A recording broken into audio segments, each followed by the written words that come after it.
um, video, so I went and took a shower. So You yeah, got out of your deer hunting clothes. duck. Oh, duck hunting. Okay. Yeah, I have a house over on Chincoteague Island that I have a blind at. So yeah. Do any good this morning? No, last week I was down in the Currituck Sound in North Carolina, and it was amazing. We limited out every day. It was great. So I was duck hunting last week. What is today? Today's like Thursday already. We should. Yeah. So it was like a week ago. We started out the week down in the Currituck Sound and then North Carolina, and then moved over to the northern part of North Carolina and did some deer hunting, but didn't have any luck there. I haven't had much luck deer hunting this year. I've had really good ducks, but nothing deer yet. So What was it is what flying it down is. in North Carolina right now? Is everything migrating already? There was woodies and there were teal. There are in Chincoteague. There's some canvasbacks, but it's better down in North Carolina for whatever reason right now. Right. Right. So Well, you just need to, if you would, after this podcast, would you email me how like work-life balance happens, since you seem to be appropriately inserting hunting into your work-life balance? you want me to tell you the secret? The secret's pretty easy. I have about 100 really good employees, and I love to do what I do, but I've been doing it for 40 years. So I've built a company that I've got amazing people. They've been with me for 25 plus years. So I love to do work, but I also love to be outside. So I try to balance it. I balance it a little bit better now in the past 5 or 10 years than in the first 20 or so years. But Yeah. so yeah. Yeah, we're still small. Obviously, we've only been around. We've been around as a brand for 5 years, 6 years now. We've been around as a nonprofit for 3. And It's so, great. No, I love it. I love what I do. And people are like, "You're getting old. Are you going to retire?" It's like, well, I really love what I do. I love what I do. I love the people. I love my clients. So there's still more to do. well, Mark Duda, welcome to the Blood Origins podcast. I do not believe that this will be the only time we speak with you. I think that there is a long opportunity here. We have a very diverse audience. We have a very global audience. And the stuff that you do is of interest to everyone, really. And so I can, all I can offer you is a much louder platform to throw your voice onto and disseminate the stuff that you're finding. Thank you. Good. We do a lot of work on a lot of different topics. We do probably 40 to 50 major studies a year in terms of how people relate to wildlife, conservation, the environment on a variety of subjects. So got lots of good stuff. So maybe we can get into some of that. No, for sure. Well, Use the Mark, Pennsylvania study as a platform to kind of go out from. Yeah. Well, Mark, for those who don't know who you are, introduce yourself, what you do. Sure. My name is Mark Duda. I'm the executive director of Responsive Management. Responsive Management is a survey research firm that specializes in natural resource and outdoor recreation issues. So we've been doing this now for 35 years. So I've been in the conservation field for about 40 years. But what we do is we work at the intersection of the social sciences and wildlife and conservation. So Aldo Leopold once said that the problem of wildlife management is not how we should handle the deer. The real problem is one of human management. Wildlife management is comparatively easy. Human management is difficult. And especially in today's social media world. Yeah, well, he said that 70 years ago. So my background is I'm a certified wildlife biologist, and I started out as a wildlife biologist and also a social scientist. So worked with a guy named Steve Keller at Yale University for my graduate work, who's sort of considered the father of this human dimensions field. So I was really lucky. He passed away a few years ago, and it was a real tragedy, but he left behind a lot of people. When he passed away, I wrote a couple articles about him, but I felt very special in terms of the amount of attention that he gave me through my career. I worked with him 40 years ago. And as we started to develop a lot of these celebrations of his life, all of a sudden I was like, you just talked to about 150 other people who felt the exact same way. So he had an incredible influence on a lot of people. So Isn't that how you would hope that, you or I would go out also one day? yeah, I wish. He had a lot of students. He was a real professor. He really cared about his students, and so I'm really honored to sort of kind of carry out a lot of what he did. He helped me start my business and was on the board of directors for a while, and I knew him all the way through. I went on his first caribou hunt with him. He was definitely more of a professor, sort of more adult onset hunter. Mm-hmm. And so he, through his research, realized, as everybody does once you start learning about it, how important hunting is to civilization. I mean, women, humankind, have been hunting about 99.5% of our existence. It's only been the past 100 years that we've really moved away from hunting. And so, people who are interested in wildlife and conservation and understanding how we came to where we are quickly come to understand how important hunting is as part of that social growth that we've had over the Mm-hmm. years. Mark, you've been in the game you've been in the survey responsive management study game for 30 years. Maybe as a foundational question to start with before we dive into specifics, how has the impetus of social science changed over 30 years?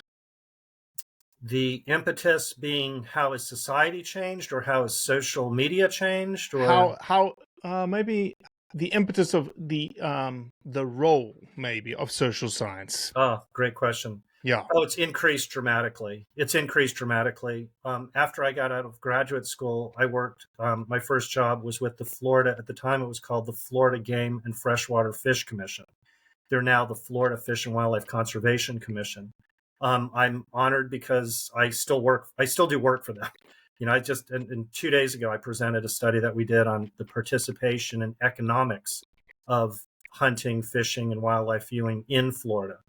So I've got a really long history with them. It's an amazing organization. So they hired me as a wildlife biologist. They knew I had this social science background too, but and the people who hired me understood the importance of it. But a lot of people were very skeptical. It was like, we work for wildlife. We don't care about people. What do people have to do with anything? Right.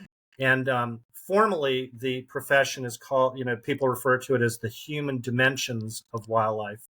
And one of the jokes that I used to hear down there was, well, human dimensions, is that your waist size? Is that the size of your belt? And so, but it was interesting because as we went along, and people all of a sudden were like, this stuff could be important. They were, at the time, they were reintroducing Florida panthers, Felis concolor corii, up into North Florida, and it wasn't working too good. And they brought us in and they said, well, let's figure out why. And so all of a sudden we started to do more and incorporate more social science into a lot of the things that they did. And people quickly gained a pretty good understanding of how important it is. Now, again, wildlife and environmental conservation, especially wildlife, we look at three things. We look at wildlife populations, we look at habitat, and we look at people.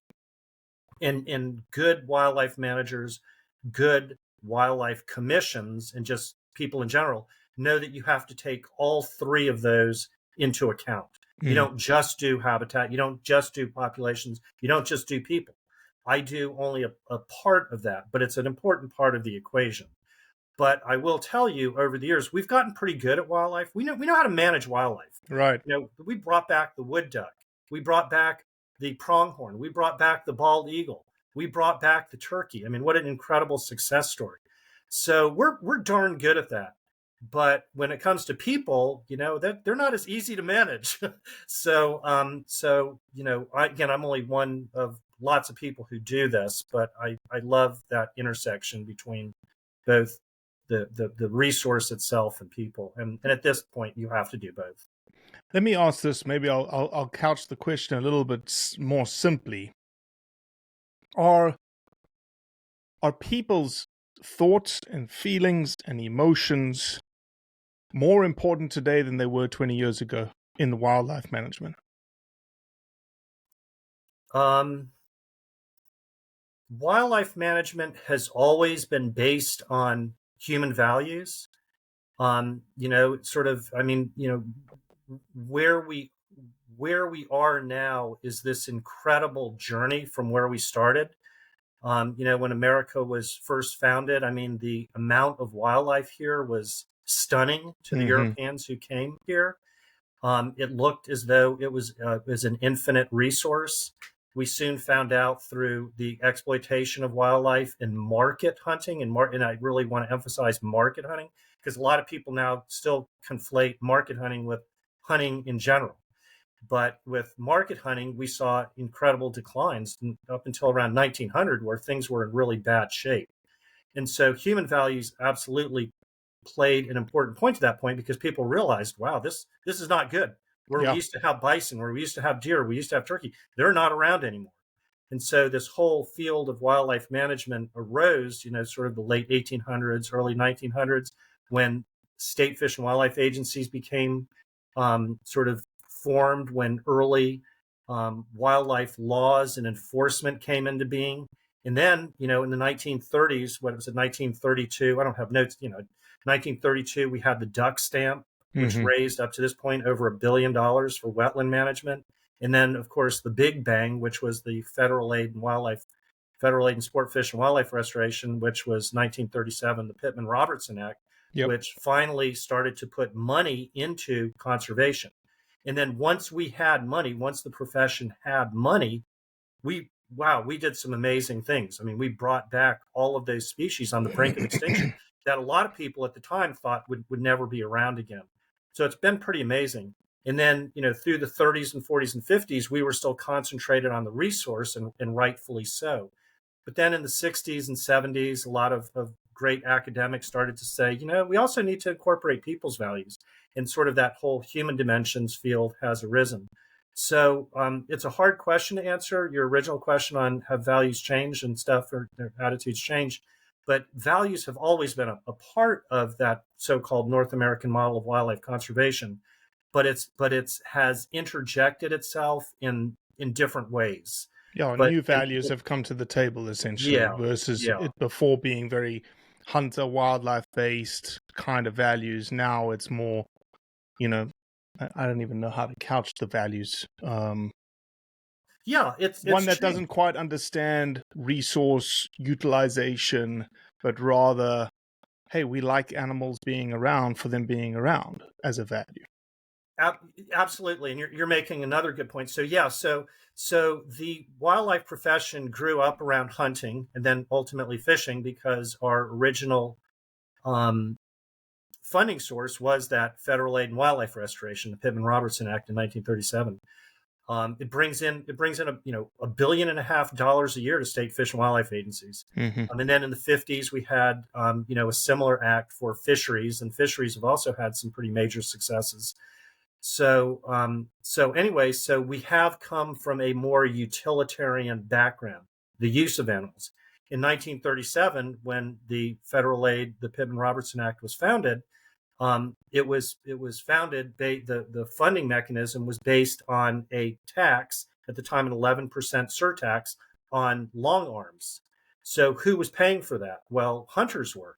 And so when hunters were paying the money and the game species were at the time, at least in the visual, in the most obvious sense, the ones that were really taking the hit because of this market hunting.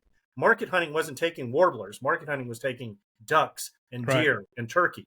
And so all that effort through those times focused in on those game species. So now, and through what we call modernization, through urbanization, people's values have been changing. And we've moved somewhat away from a utilitarian value to a more, it still exists, but also to what researchers call a mutualistic value, and that is more coexistence. And so we really are at an interesting time with fish and wildlife management, because in some ways the profession is growing and is trying to grow through other acts to get money for wildlife, but we haven't been as successful on that. We've tried through something in the early 2000s called the Conservation and Reinvestment Act, if you're familiar with that, Kara. That didn't work. We got some money from it, but then also most recently something called the Restoring America's Wildlife Act, to get that money for so-called non-game, but non-game Right. consists of 90%, 95% plus of species. Yep. So what's interesting is people always say, well, wildlife agencies are trying to focus and only focus on hunting and fishing. Well, it's actually the hunters and the anglers in those state agencies who are the most vocal and are taking the most lead to manage all of wildlife. My background came, even though I've done tons of work in hunting and wrote books on hunting and fishing and policy, my background is in non-game and wildlife viewing. Mm. So the profession is trying to move in trying to move toward a very comprehensive management system of wildlife, but it's that money is everything, and we're still trying to get those funds to do that. There's some good programs, some good non-game wildlife programs, but they're woefully underfunded. Mark, what is your opinion on how social media has interacted in the change of values around wildlife management? Mm-hmm. Because it's been a staggering exponential, and we're still on the exponential rise when you look at the data of social media's influence in our world. Yeah, it's a good question. I think what it's done is it has accelerated what was already happening. People were moving more away from utilitarian values and more toward a more what we call a mutualistic attitude and value. And so I think it's played a role in some positive ways. I mean, the big change in how people view wildlife is urbanization. If you are a farmer in Kansas, or even here where I am in Virginia, in Southwest Virginia or whatever, your view of wildlife is very different. You interact with wildlife every day. You see the good, you see some of the nuisance issues and stuff like that. So you sort of interact with wildlife in a very different way, and I would say a very real world way. Mm-hmm. With the rise of not just social media, but movies. Think about Bambi. That's not social media, but it had a huge impact on how people saw hunting, and not in a positive way.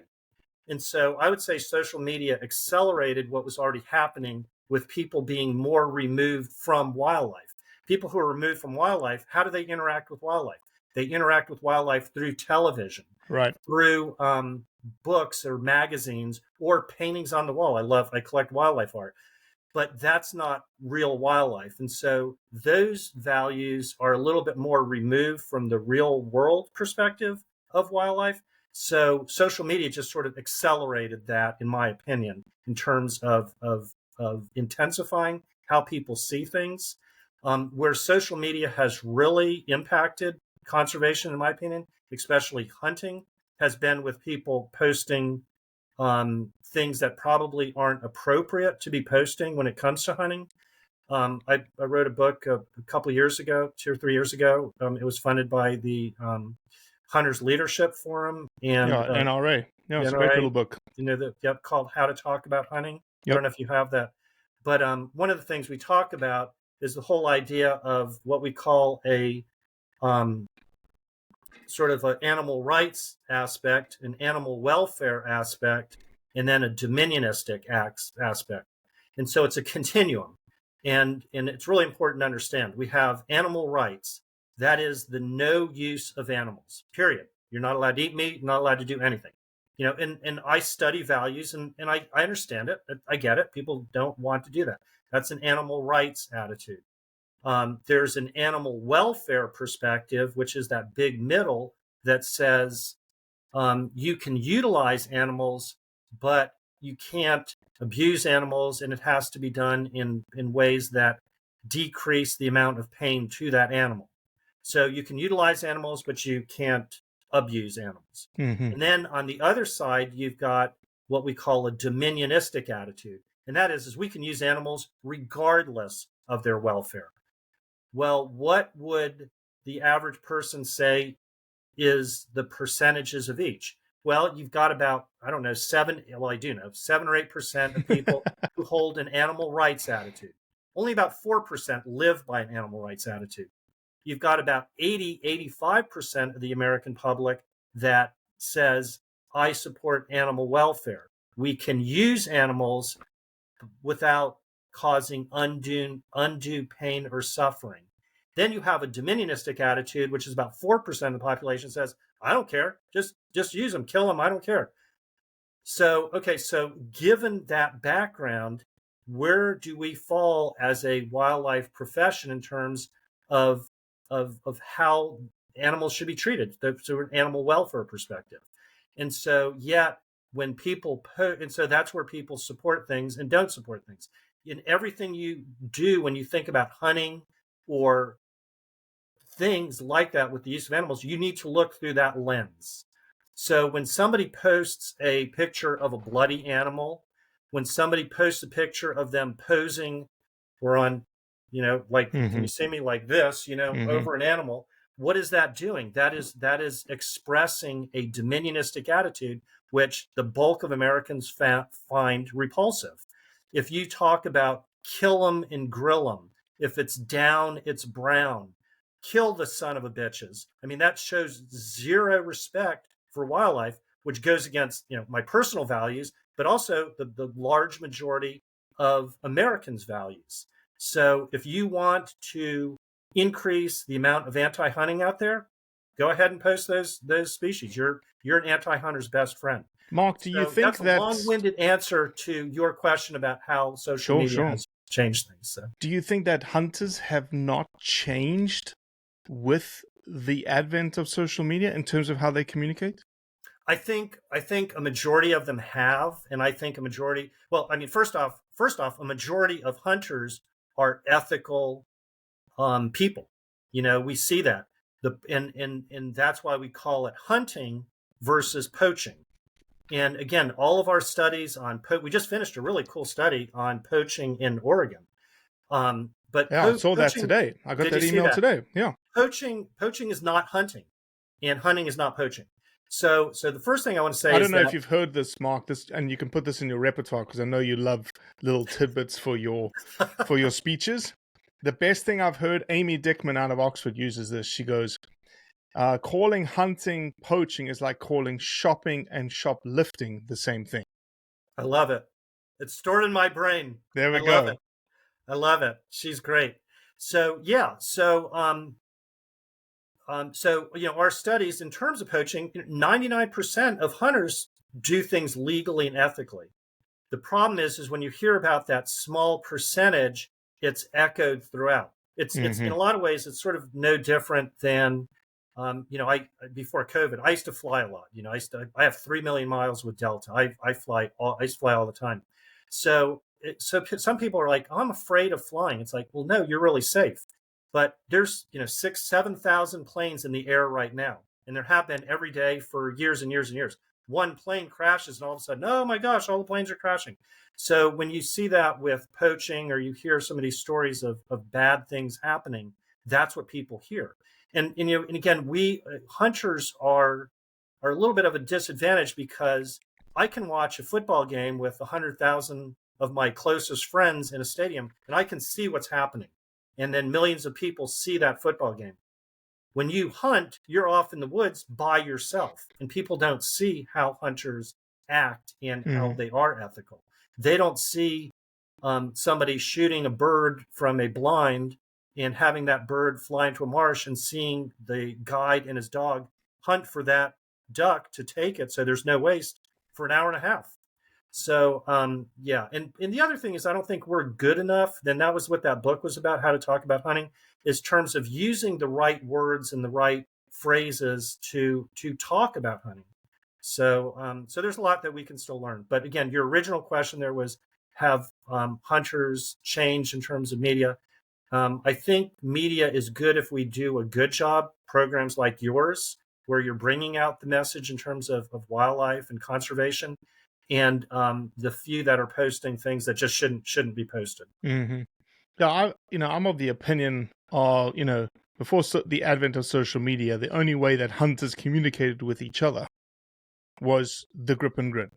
That's what you posted. You might have sent an odd sunset picture. You might have sent an odd, like, here's a beer, cheers kind of picture to each other. But back in the day, it was, sending photos of the animal that you shot.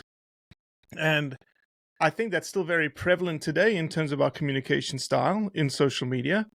And I think that you're right. I think a lot of people have adopted and changed to say, well, here's the trophy shot, but there's also the sunset shot. Here's the burger that I ate from the animal. Here's the 8 or 9, 10 things that come with this entire concept of hunting. And it's just not this trophy shot. But you still have the trophy shot without context, which is typically a white guy smiling over a dead animal. And everyone's like, well, why are you smiling? Why you enjoyed killing that animal? And it's like, well, damn, how do you communicate that the smile is not the enjoyment of killing something? Because you're purporting to love it at the same time, right? Exactly. I mean, you're exactly. And that it's so interesting too, because you're right. It's like you take you're sitting in a blind, whether it's a duck blind or a tree stand, and you sat there for hours and nothing's there. So you're taking selfies of yourself to send your wife. I haven't seen anything yet. And you don't post those kinds of. Who posts that? Who wants to see you in a orange cap? And and then people do. So it is a little bit of a conundrum in terms of what people post and that type of stuff. But I do think that we're getting better as a profession to show people all of the amazing things. I mean, because you're right. I mean, here's my cell phone. I don't know if you can see it. It's a picture of my duck blind at Chincoteague that I sit out on, and it's a sunrise, and it's absolutely beautiful sunrise. And so it's those kinds of things to most hunters that are so important. And that we found that out with fishing. I mean, we do a lot of work with hunting. We do tons of work with fishing too. And in the old days, a lot of the agencies were very oriented toward catch. Should we do bigger fish or more fish, or how should we manage? And when we started doing the research and you start talking to anglers, what do people talk about? They talk about their memories of being with their mom and their dad. They talk about clean water and how beautiful water is when it's really flat and there's no wind on it, or when the sun comes up. And that is anybody going to argue that the most beautiful sunsets are over water? I don't know, So so all of a sudden you're like, well, what about the fish, the big fish? It's like, well, yeah, that's important too. And of course it is. Of course, catching fish is important to fishing. But, so maybe a silly and an exaggerated analogy would be, well, you and I are going to go fishing tomorrow. And I say, I got 2 places for you, Robbie. I've got place where you're probably going to catch a couple fish, and it's beautiful. The water is clean. It's the shoreline is beautiful, and we'll catch a couple fish. I have another place, and man, you're going to throw your rod in, and you're going to catch 5-pound, 10-pound bass every cast. Oh wait, but it's kind of a big hole in the parking lot of a Walmart. Where do you want to go? So again, an exaggeration, but the point is that those what we call naturalistic values are so incredibly important. And that's why people love to be outside, especially at this time of year. I mean, who doesn't want to be outside this time of year? Again, I'm a very avid birder. I want my other What's house. your bird list number? It's pretty big. What, 800? Not that much. We have on Chincoteague Island, I overlook a national wildlife refuge, and we've got over 300 species just there at certain times of the year. I've seen probably 80 or 90% of them. So I keep lists, but it's not just like with my hunting. I don't keep.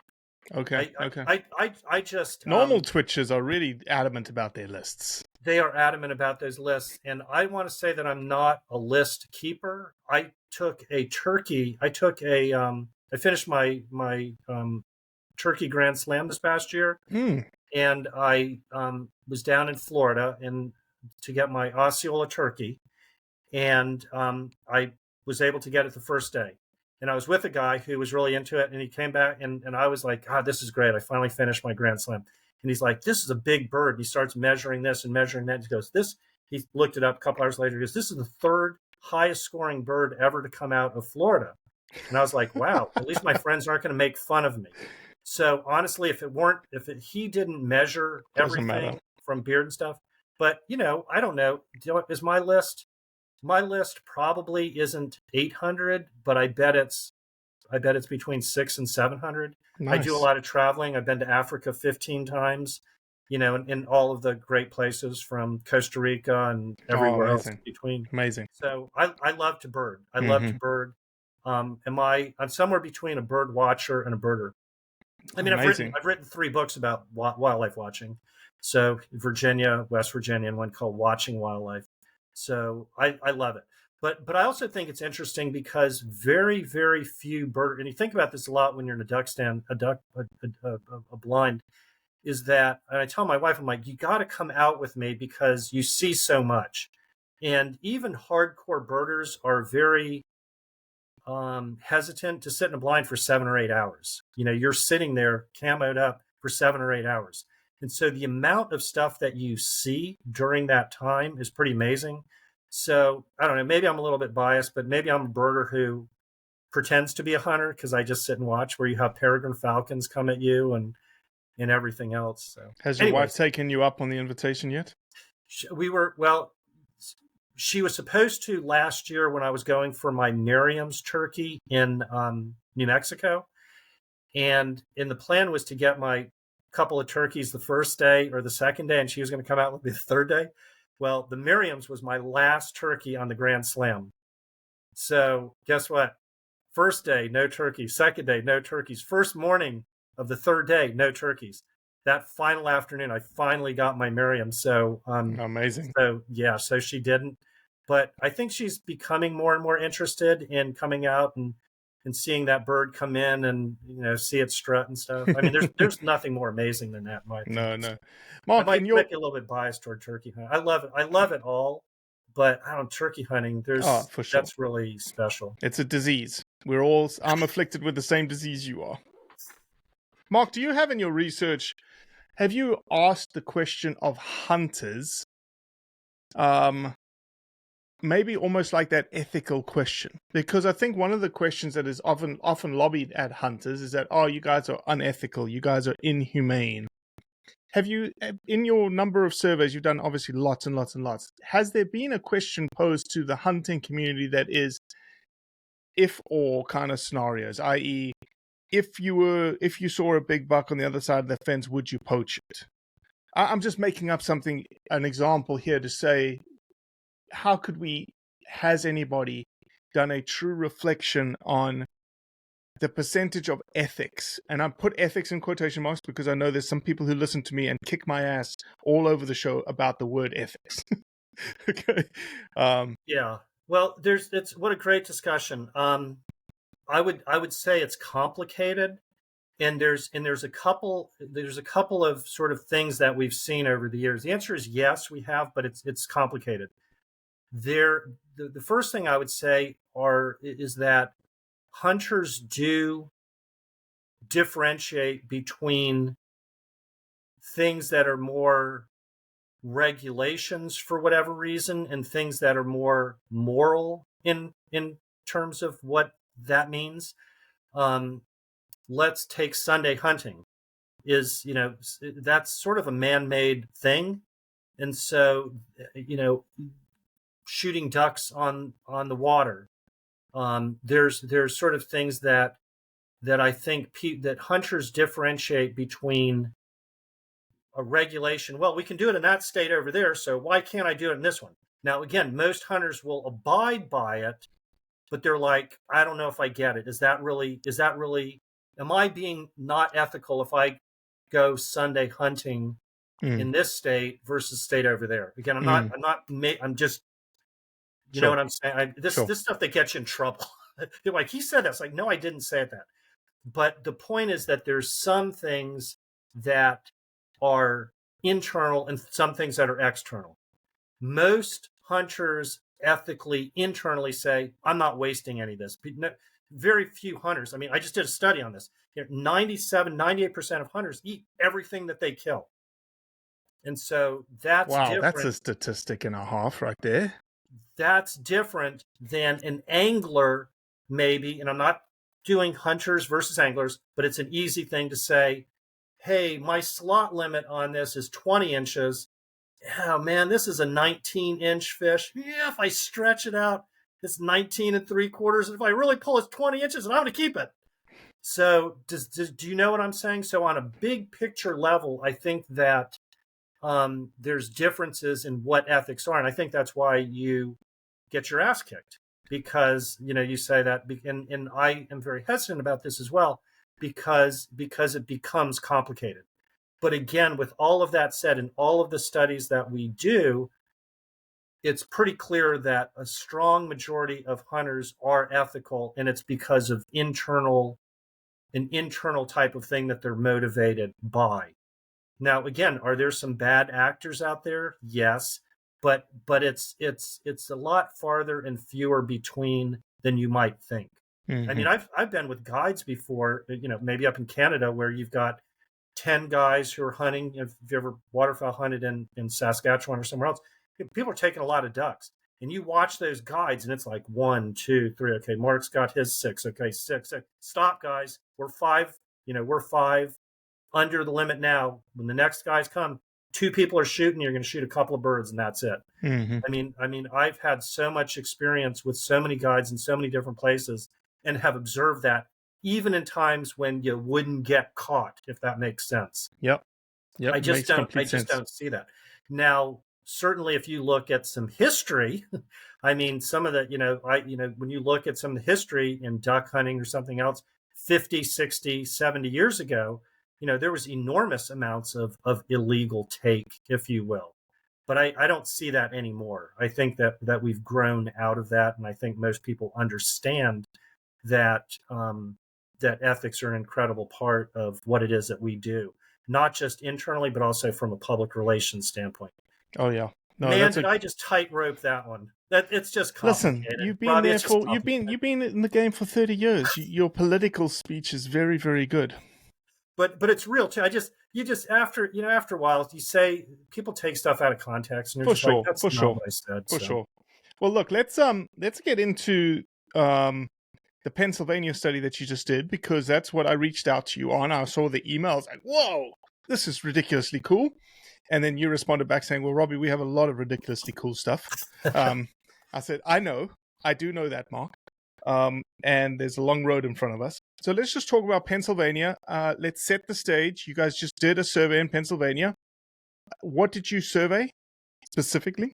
The study that we're specifically talking about, we've done work for Pennsylvania Game Commission for 30 plus years.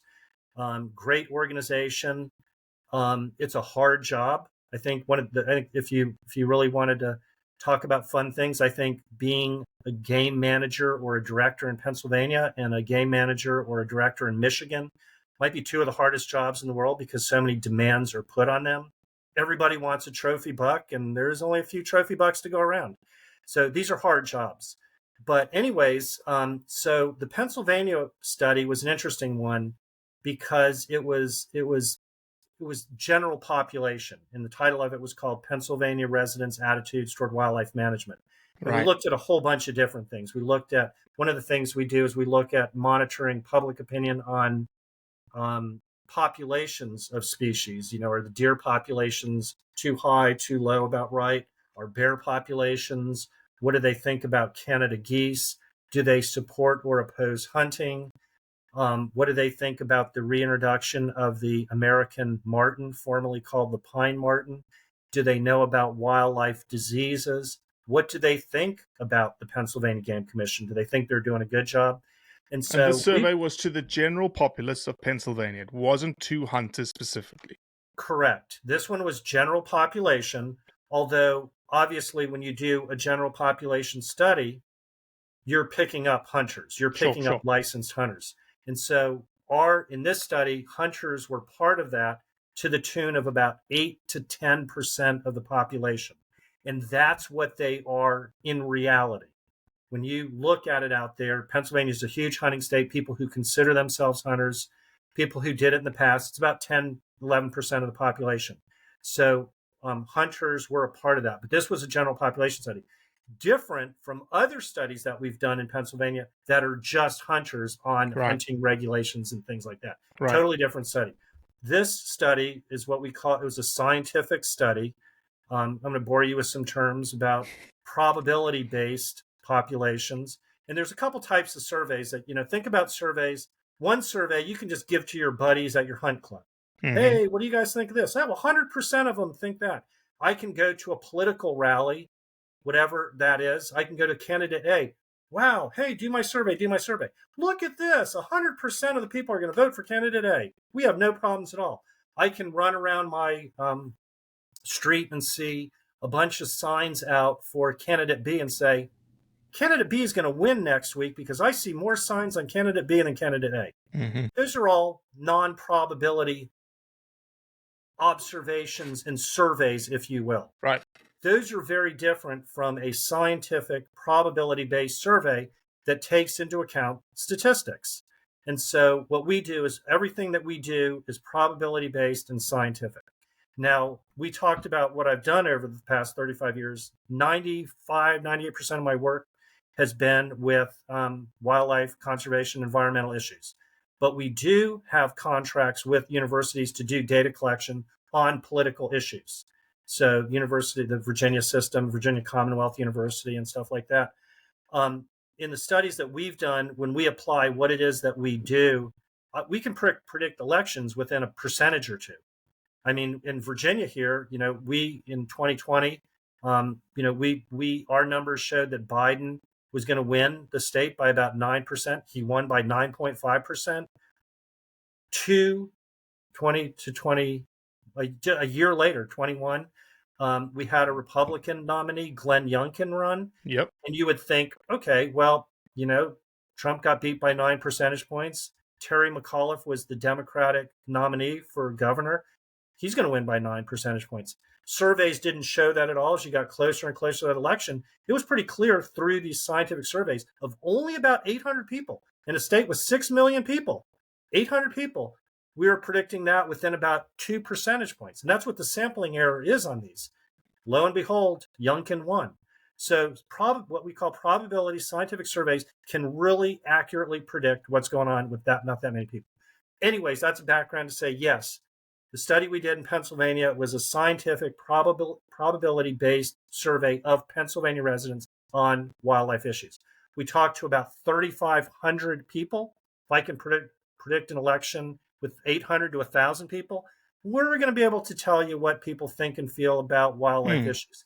Now, what we did there, though, it wasn't just 3,500 people. We did what's called a stratified sample. That is, as we looked at different units, we broke up the state into their 22 wildlife management units and surveyed in those. We put it together. Nice. Of course, we made sure that we weighted that data. We didn't just put it all together. Sure. So very scientific, following textbook rules in terms of how to do things. So key results from the Pennsylvania study. So, okay, key results. Stop talking about methodology. So that was a very nice way to just be like, hey, Mark. Come on, let's talk about sampling or stuff. But anyway, so yeah, there's some really key results. I would say a couple of them. Pennsylvania residents, as we see across the United States, Pennsylvania residents care deeply about wildlife. They don't know a whole lot, but people like wildlife, and everything I've ever done, I've never really seen a study. People don't like wildlife.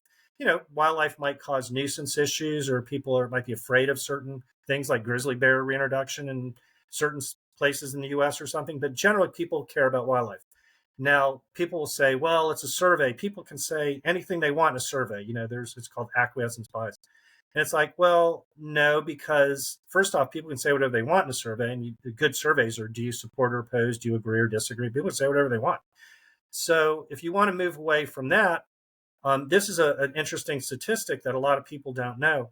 But when you look at all of the what I call green initiatives on ballots and ballot initiatives and referenda, 75% of those green initiatives pass. So people put their money where their mouth is. Should money be spent on this? Do you support a constitutional amendment for your state's residents to hunt and fish? Over the past years, 75% of those pass. So people aren't just saying, oh, yeah, I support it, whatever. No, people support conservation issues. We just, for the Restoring America's Wildlife Act, we found high levels of support for that last year nationally, and in this study, we found high levels of support too. People do put their money where their mouth is. So people care. On the other hand, there's low knowledge levels about wildlife. I mean, Right. Pennsylvania has had elk since Yeah, that was 1913. one of the most amazing Something parts of like the survey. 63% of residents didn't know it was there. So, I mean, they're iconic. They're amazing. I live in Virginia. I was just somewhere. I don't remember where I was. And people are like, "You have elk in Virginia?" And I was like, "Yeah." So there's low knowledge levels about a lot of issues. So Mark, do you think that was one of the key things that I took from what your email was? I was like, whoa, they have no idea. And I hate to be simplistic about it, but it was like, whoa, they have no idea. Do we think that is pervasive? I know you haven't done the studies, and I know I'm pushing you here because you're the kind of guy who's like, I'm not going to say anything, Robbie, until I have the data and I've done the survey. Is it pervasive? Do you think it's that pervasive across the country? Or is it mainly pervasive in states that are probably more urban than rural? yeah, you'll love my answer. It depends. Oh, It come depends on on. Come who on, they Mark. are Stop the and academic. what It they do. depends. But it does. It depends. Even in Pennsylvania, we found different regional differences and variations in who knows and who doesn't.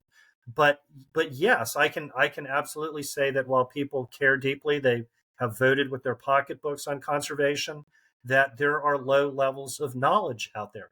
And that is also sometimes the heart, not always at the heart of anti-hunting attitudes. There's some people who are against hunting because of moral issues, and I get it, and I respect that. I don't. That's their that's how they feel. But there's other people who are against hunting because they think that hunting depletes wildlife populations. Well, we know it doesn't. There are people out there that think legal, regulated hunting has caused species to decline or become extinct. Well, of course it hasn't. Of course, market hunting 100 years ago did, but that's not what we're talking about today. So there are definitely low knowledge levels. I mean, a lot of people don't know the difference between a mallard and a pintail, or a widgeon and a wood duck. So yeah, there are some, and we shouldn't, and I don't, and that's okay. I mean, I wanted to do conservation since I was 8 years old. I was studying scientific names. I still have the terrible thing of forgetting people's names, but remembering scientific names of animals. Some people are oriented toward wildlife, and some people aren't. But it doesn't. But I don't think it's fair to take away from that. So what if they don't know the difference between a wood duck and a pintail, or a widgeon? Does that take away from how deeply they might care? So anyway, so there are low knowledge levels. One of the things that we see consistently that could be fun to talk about if we had time was people's attitudes toward agencies themselves in the Pennsylvania Game Commission. And again, this is where a lot of people didn't know who they were, Yeah. but a lot of people really know and feel that they're doing a good job. In fact, when you run cross tabulations, I was able to come back and tell them the more people know about you, the more they like you. And that's kind of cool, because you wouldn't want the opposite. And we kind of know people like that. The more you know about them, you don't really like them. The more people know about the Pennsylvania Game Commission, the more positive those attitudes became. So I thought that was really interesting. And there's a lot to talk about there. One of the things that I thought was the other thing that I thought was interesting, this was a trends study, Robbie. We've done this study 4 or 5 times in the past. Yeah. So we have stuff from 2003. The most interesting thing, and I think it's because we do this in such a scientific way, is that values and these attitudes were pretty stable.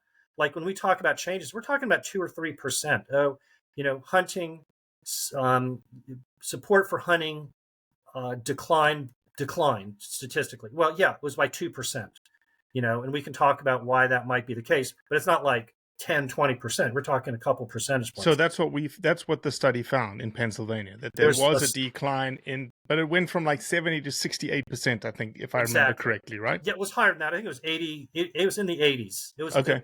It was 80. We measured overall support and then different species and stuff. But again, you're talking a couple of percentage points. We can talk about that because we've done some other studies. Well, why do you think that? Because if we were being true scientists here, if it was statistically different, then there was a statistical change, and it was something that went down. But what would you point to from a reason perspective that you saw that decrease? Yeah. Do we have another hour? So No, no, you got another 10 minutes or we so. got 10 minutes. Um, we have done about 7 or 8 studies within the past 15 months on attitudes toward hunting.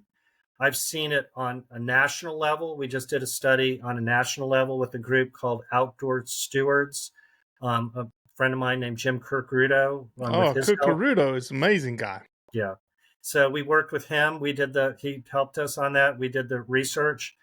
We saw a decline nationally and regionally.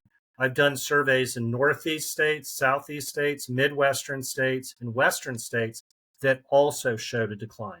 So something went on. Again, we're talking a few percentage points. We're talking 3 or 4, but I'm seeing it consistently. So there's several reasons. One, I think America's Mark Duda said America is becoming more divided. He is a genius. Oh my gosh. I think in the past, people used to say, "Oh, he hunts. That's fine. Whatever. This guy is a vegetarian because he wants to be healthy. That's fine. Whatever." Now people aren't giving people that live and let live attitude as Yeah, much not as they much used to. grace left. There's some other things I think that are going on. I think the other thing is that one of the interesting things we saw in that is that people were more supportive of bow hunting than rifle hunting. So I think the hunting thing is becoming obviously more and more tied to guns. And there's a segment, again, we're talking a small segment.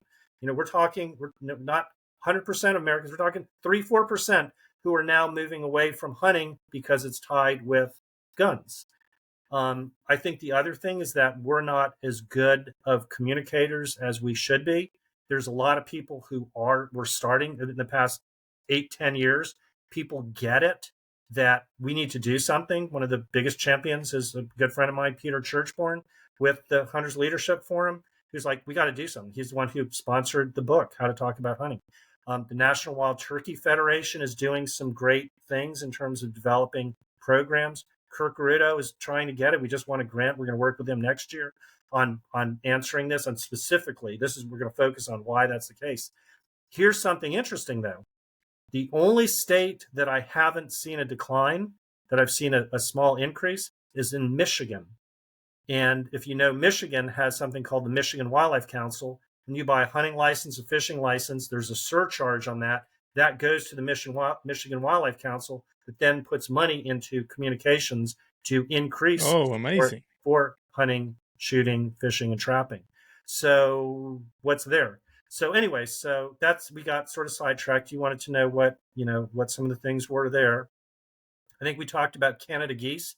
People are losing a little bit of support for Canada geese. Why is I that? don't I don't think you need Too much poop? you know you might not need to do a research project on that one, right? Yeah, we saw support, and this is where the Pennsylvania study, I've gotten some love letters from some hunters on this one, Oh, nice. Let's on hear it. the reintroduction of the American marten. And we found very strong support for the reintroduction of the American marten. So there's some things there. One of the things that was interesting is that the Pennsylvania Game Commission also did an independent study of ours, to look at that exact same thing. Penn State, obviously, one of the world's great universities, did a study on the same thing. They came out with 90% of Pennsylvania residents supporting that. We came out with 80% of Pennsylvania residents supporting it. However, we asked a unsure, don't know. And if you take out that unsure, don't know, our response matched theirs almost exactly. Hmm. So now I understand the issues. It's the one survey question where I'm getting some love letters. You're stupid. You're this. You're ugly. You're whatever. And it's like I get it. I like to joke that this is the first time somebody has shot the messenger. I do scientific work, and I show what's out there. And again, as we started this conversation, conservation is people, habitat, and the species itself. And this is one part for the commission to look at and understand what's going on. So what's interesting though is people would say the few people, and again, the loudest people don't always reflect what's out there. I mean, I know that. I get. I've gotten punched before, and oh, you're stupid. You found this. What's like? I don't. I do science. I'm not a policymaker. Hmm. If Hmm. it's a very different role, and you Hmm. don't mix the two. One of my graduate school professors one time said, "Science seeks questions, policy demands answers." I'm a scientist. I'm not. Someday I'd love to be a policy. I don't do it. I don't mix the two. Hmm. But one of the things that we heard on that was, oh, well, you didn't talk to any hunters. Well, no, we did, and actually, we see that both surveys and their own internal surveys have shown that hunters, the majority of hunters, support that. Again, I'm not advocating for one thing or another. I am defending my research that's what's out there. And my reaction sometimes, if you talk to somebody and they're rational about it, the people who don't call me an idiot or whatever. And again, it's when I say it's like we interviewed 3,500 people for this study. I may have gotten 8 or 10 love letters from people who didn't like the results. Lost my train It's of thought. always befuddling to me when hunters push back on the idea of essentially increasing biodiversity. Yeah, I again, I did the survey research on that, and my reaction is, if you don't like the results, do your own survey, and if you do them in a scientific, unbiased way, you're gonna find the same thing. So, but I get it. I get differences of opinion on things, and to me, that's not a bad thing. I mean, our entire society was based on healthy debate where we get together and we talk about these issues. These are the good things, these are the bad things, and come to some really good outcomes based on all of that input. Plus, it's very self-serving. I like to. We're getting to the end here, so I can be funny a little bit, but I like there's. I joke with my wife sometimes. I like that there's differences of opinion, because if everybody felt the same, I wouldn't have a job, That's right? right. That's right. So no, but in reality, of course, there are different issues. But the loudest person doesn't always speak for the group, and there's stuff there. So there was lots of good things, and I would love for people to take a look at that. And the other So thing I where would can say, people find more on the Pennsylvania study? Like, can someone go and look it up and see the it's out. It results? should be out there. Yeah, it should be out there. And because we put that newsletter out, and maybe what they could do, if they want to contact you, and you could send them that newsletter, because all of the reports, my PowerPoint that I gave to the commission, there's a link in there. So all of that's out there. Awesome. But I think I would end this by saying, what with the Pennsylvania study, there's so much to talk about with the Pennsylvania study. What is the one complaint that so many people have of government in this day and age? Oh, government doesn't listen to people.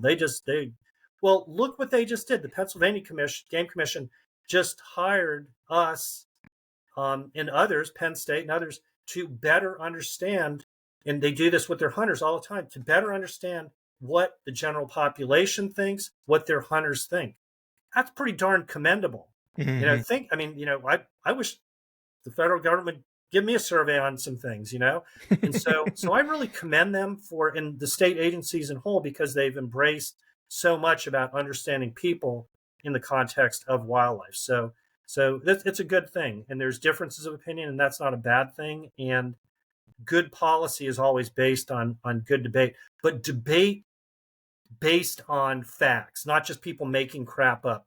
When people start looking at my data and start debating it, I feel like I've done my job. Hmm. Yeah, and it's good for the commission and the Pennsylvania Game and Fish to ask the question. That's one thing. There's another thing to act on the responses to say, okay, we need to pivot and change to X, or pivot and change to Y. Well, think how difficult that is being a public agency. We that's a tough job, because what is the job of a governmental agency? To be all things to all people, to please every single person, to have a daily limit of ducks or a record buck for every single hunter. Man, that's hard to do. Yep. I have the easy job. I just provide the research. I have the easy job. So again, I really commend the difficulty in that. Who makes those decisions? Those decisions are based on commissions and commissioners who work for free, who are trying to do that public good. Thanks to the founder of Fish and Wildlife Management, which was Aldo Leopold, who recommended that whole idea of citizens working with this scientific organization to make the best decisions for the best of not only wildlife, but for people too. It's a hard job. Mark, if people want to find out more about you and your company and what you've done and what you produced, where's the best place for them to go? Probably, I would just Google my name. I write and stuff by my full name, Mark, M-A-R-K, Damian, my middle name, D-A-M-I-A-N, Duda, D-U-D-A, and all sorts of stuff will come up. We did a cool project on women in hunting and shooting and the poaching study. It's fun. I love it. Awesome. Well, as I said, it's not going to be the last time that we have you on here. Next time I'll schedule us 2 hours, and we'll go the distance then. But Mark, appreciate you, man. Thank you so much. Thank you for putting a blazer and a collared shirt on for this. Next time I'll wear a hat and a camo, right? Yes, please. See ya. Thank you. All right, stay right there.